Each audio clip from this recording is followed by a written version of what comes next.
No matter if you're doing private stuff or watching cool videos, you have definitely used incognito mode once in your life. But you might also have heard from other people that incognito mode doesn't actually hide your identity. So does incognito mode really hide your identity?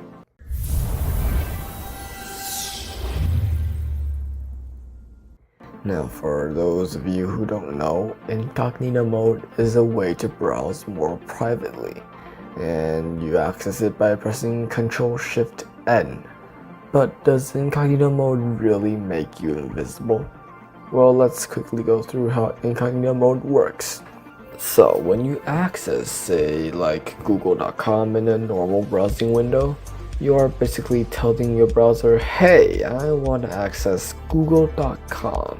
And your browser then tells your Wi-Fi router, hey, this guy wants google.com. Your router then tells your ISP then tells DNS server, and finally you reach google.com. The same thing then happens again, but in reversed. Google servers trace back to your route to give you, well, google.com. Now you might start to notice, hey, this is like delivering a mail, which is very true, and I'm planning on making a video about network later on in this channel, so click that like and subscribe to get notified when that video comes out. Now let's get back to topic. Google.com finally gets delivered to your Chrome browser after your information went on a round trip, and you finally get access to Google.com. But we're missing a step. If you click Ctrl-H in Chrome, you're able to access the history. Well, that doesn't really feel private. So Google made incognito mode. So what incognito mode really does is skipping the part where Chrome writes down your history. So now you can browse privately. Wrong. Remember the part when I said after your information went on the round trip? Your information is still trackable from the router, the ISP, and even the Google server. They all know that you, from this public IP, which is linked to you, accessed google.com. So the answer is no, incognito mode does not make you completely private.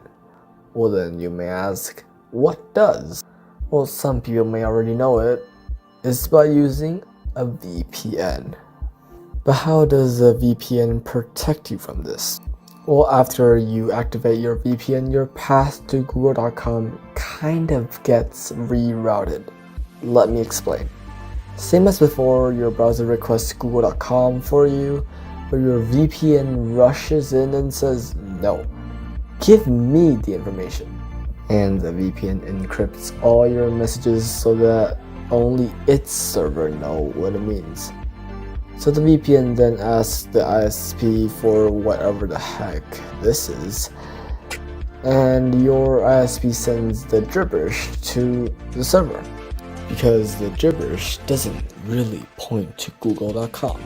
Instead, it points to a VPN server you chose when you were connecting to a VPN.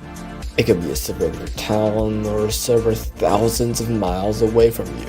So the server then decrypts the info and sends the request to a once encrypted address, or as we may call it, google.com. And finally your information reaches the DNS server and google.com. Or does it? You see, you aren't actually requesting for the data.